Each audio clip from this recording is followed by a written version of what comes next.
Welcome back to a brand new devlog from Gate Zero. Today there's only 5 days left of the campaign, and today we went out from the office to the oldest town in Norway, Tønsberg, to show you something really exciting.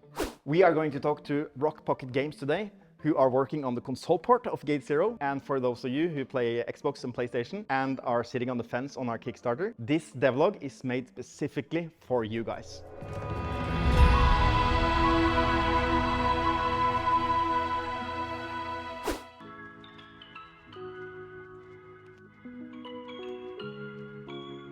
Hi Ivan.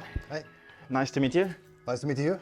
Yes, wanna show the progress? How is it working? It is working. Wow. On both platforms. This is actually a historical moment. The first time we will see Gate Zero run on consoles.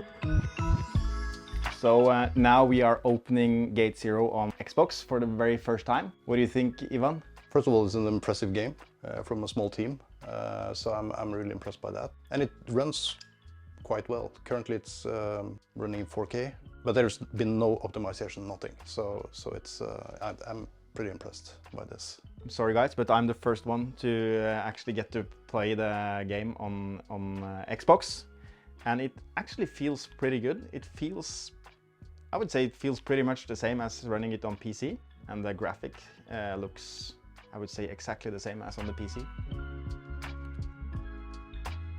Some of you might ask, why does it cost so much money and effort to put it on Xbox and PlayStation? And that's a good question, because you can see it's actually running at the moment. Do you want to answer that, Ivan? For us to get it up and running, to get basically the picture on the screen, is 1 to 2 weeks.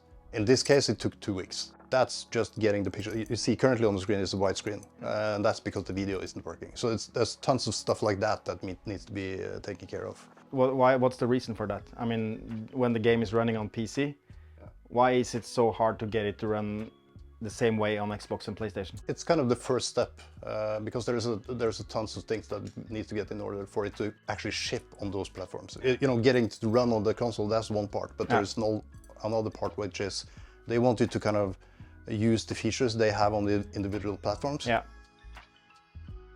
There's an online feature here as well, and that also increases the dev time, because that needs to be done on the individual platforms.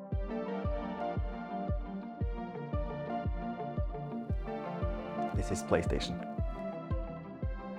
PlayStation, they're actually really strict about their development kit. They have a dev kit which looks like a space station, actually, Ivan. Yeah, and they have two development kits. It's a dev kit and a test kit. We have both. The test kit looks like a regular PlayStation, but the dev kit looks a bit special. And we're not allowed to show that to people.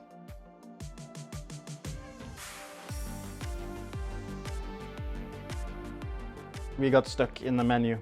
That's one thing we have to, one of the 1,000 things we have to do now is to go through the whole gameplay, go through everything, all the technical details, all these user experience details. So that's why we are not finished with this yet. How much more work do we have to do here, Ivan?